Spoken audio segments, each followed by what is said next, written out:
జగిత్యాల జిల్లాలో పాపాత్ములు పాలు కల్తీ చేస్తున్నారు. చిన్న పిల్లలు తాగే పాలను విషంగా మారుస్తున్నారు. డబ్బులకి కక్కుర్తిపడి అమాయకుల ప్రాణాలతో చెలగాటమాడుతున్నారు. విషంతో సమానమైన ఆ పాలను తాగి ఒక కుటుంబం హాస్పిటల్ పాలైంది. వాంతులు విరేచనాలతో పిల్లలు డీలా పడిపోయారు. ఆ కుటుంబానికి పాలు పోసే మల్లయ్య అనే వ్యక్తి పాలను కల్తీ చేశాడని తేలింది. కొద్ది రోజులుగా అవి డెటాల్ వాసన వస్తున్నాయని, ఇదేంటని బాధిత కుటుంబం ఆయన నిలదీసింది. విషయం తెలుసుకున్న ఫుడ్ ఇన్స్పెక్టర్ పాలను టెస్ట్ చేస్తే అసలు విషయం బయటపడింది. మల్లయ్య క్యాన్లలో 10% కూడా పాలు లేవని తేలింది. ఆ క్యాన్లను మున్సిపల్ ఆఫీస్ కి తరలించారు అధికారులు.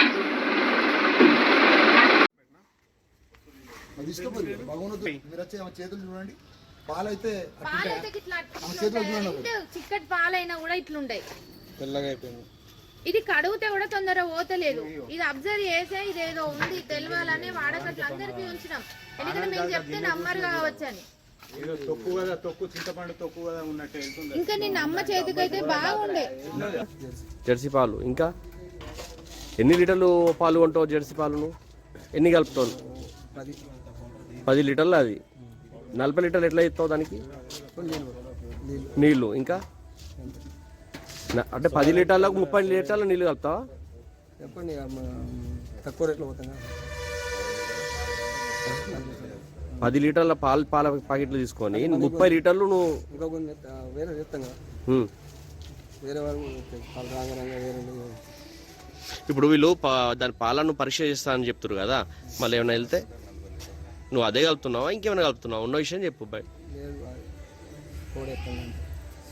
సోడా ఇంకా పాల పరీక్ష.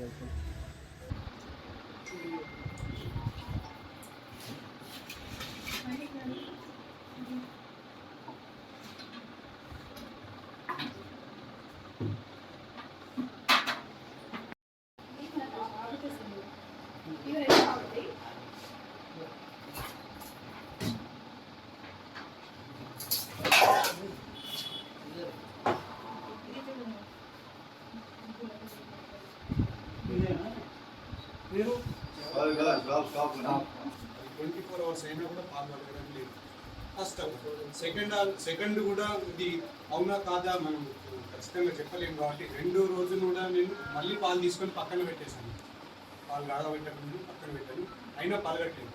సో అది యూట్యూబ్లో నేను ఈ పాలకు సంబంధించి ఏం ప్రాబ్లం, దీన్ని ఎలా తెలుసుకోవడం అని సెర్చ్ చేసిన. ఫస్ట్ అయితే నేను టెస్ట్ కానీ మీటర్ వేసి చెక్ చేస్తే అందులో అన్న ఈ పాలు ఇంత చిక్కగా ఉన్నాయి, మినిమం 30% అనేవి ఉంచాలి. అసలు 30 కాదు 8% కూడా ఈ పాలని చూపించట్లేదు. కంప్లీట్ ఇవి కెమికల్ పాలని చెప్పిండు. టెస్ట్కి పంపించండి మీరు, ఇది కంప్లీట్ ఇవి పాలే కావు ఇది అని చెప్పిండు. మేడం ఇదంతా పాలే మొత్తం ఇంకా ఎక్కువ ఉంది. ఇప్పుడు ఒక 2 days నుంచి తక్కువ ఉంది.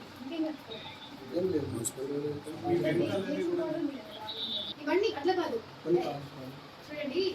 ఈ దీంట్లో ఎట్లా అసలు ఏంటి ఇవన్నీ సపరేట్ ఏంటి చెప్పండి. మలపాల ఇవి ఈ దీంట్లో ఉన్న ఈ కలర్ లో ఉన్నవి ఏంటి?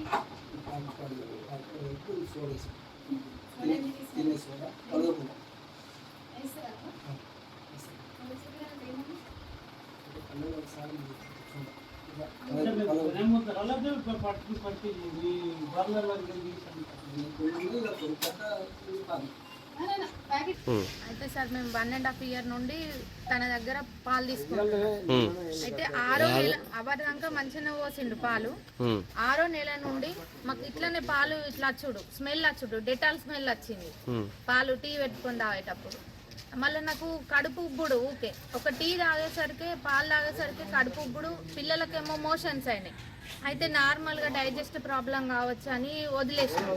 అయితే తను ఇట్లనే పాలు తెస్తే ఈ చేతులకు పెట్టుకొని చూసరికి ఇది మొత్తము మనకు నెయ్యో వెన్న లెక్కన సమర్ వస్తుంది. కానీ అట్లా లేదు, ఈ పాలు మొత్తం పౌడర్ ఇట్లా అతుక్కునుడు సున్నం లెక్క. అడిగిన తనని ఏంటి అంకుల్ ఇట్లా పాలు ఎంత స్మెల్ వస్తున్నాయి అది అని అంటే, మీకు ఇష్టం ఉంటే తీసుకోరు లేకుంటే లేదు అన్నాడు. పోనీ మా పరిస్థితి ప్రభావం వల్ల ఇక ఆగుతుండు కదా డబ్బులకు అని మేము పాలు తీసుకున్నాం.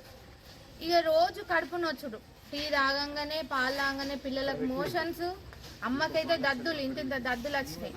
ఎన్ని హాస్పిటల్ చుట్టూ హార్ట్లోకి వెళ్ళి వెనుకకు నాకు నొప్పి వచ్చుడు, జైలాగుడు, వామిటింగ్స్, నీళ్ళు ఊరినట్టు అవుడు.